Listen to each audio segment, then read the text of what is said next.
വിശ്വാസികളുടെ പിതാവ് എന്നറിയപ്പെടുന്ന അബ്രഹാം പുറജാതിക്കാരുടെ മധ്യേ ഊർ എന്ന ദേശത്ത് പാർത്തിരുന്ന കാലം ദൈവം അബ്രഹാമിനോട് അവനെ കാണിക്കാനിരിക്കുന്ന ദേശത്തേക്ക് പോകുവാൻ ആവശ്യപ്പെടുന്നതും ദൈവവാക്കിനെ വിശ്വസിച്ചുകൊണ്ട് അബ്രഹാം യാത്ര തിരിക്കുന്നതുമായ കഥയാണ് ഉൽപ്പത്തി 12-ാം അധ്യായത്തിന്റെ 1 മുതൽ 9 വരെയുള്ള വാക്യങ്ങളിൽ നിന്നും നാം ഇന്ന് കേൾക്കുവാൻ പോകുന്നത്.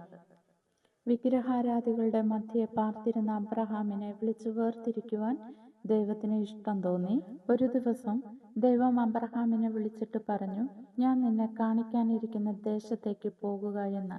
ഒപ്പം തന്നെ ഞാൻ നിന്നെ വലിയ ഒരു ജാതിയാക്കും, നിന്നെ അനുഗ്രഹിച്ച് നിന്റെ പേർ വലുതാക്കും, നിന്നിൽ ഭൂമിയിലെ സകല വംശങ്ങളും അനുഗ്രഹിക്കപ്പെടുമെന്നിങ്ങനെയുള്ള വാഗ്ദാനങ്ങൾ നൽകുകയുണ്ടായി. മാനുഷികമായ നിലയിൽ ചിന്തിച്ചാൽ ഇതൊക്കെ അസാധ്യമായ കാര്യങ്ങളായിരുന്നു. എന്നാൽ അബ്രഹാമിനെ ദൈവം സ്നേഹിച്ചതുപോലെ തന്നെ അബ്രഹാമും ദൈവത്തെ സ്നേഹിക്കുകയും ആദരിക്കുകയും വളരെ ആഴത്തിൽ വിശ്വസിക്കുകയും ചെയ്തിരുന്നു. അതുകൊണ്ട് തന്നെ ഇതൊന്നും അസാധ്യമായ കാര്യമായിട്ട് അബ്രഹാമിന് തോന്നിയില്ല.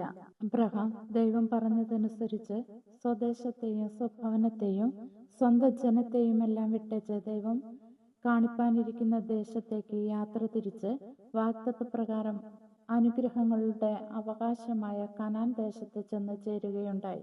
അബ്രഹാമിന്റെ സമർപ്പണത്തോടു കൂടിയുള്ള വിശ്വാസം മൂലമാണ്, ദൈവത്തെ ആഴമായി സ്നേഹിച്ചത് മൂലമാണ് ദൈവത്തിങ്കിൽ നിന്നുമുള്ള അനുഗ്രഹങ്ങൾ അബ്രഹാമിന് നേടിയെടുക്കുവാനായിട്ട് സാധിച്ചത്. കുഞ്ഞുങ്ങളെ, ഇതുപോലെ നമ്മുടെ ജീവിതത്തിൽ നാമും ദൈവം പറഞ്ഞത് എന്തെന്ന് മനസ്സിലാക്കി നമുക്ക് വേണ്ടി നമ്മുടെ പാപപരിഹാരത്തിനായി ക്രൂശിതനായി തീർന്ന നമ്മുടെ ക്രിസ്തുനാഥനെ സംശയമില്ലാതെ വിശ്വസിക്കുവാനായിട്ട് ഇടയായി തീർന്നാൽ നമ്മുടെ ജീവിതവും അനുഗ്രഹം നിറഞ്ഞതായി തീരും. അതിനായി ദൈവം നമ്മെ സഹായിക്കട്ടെ.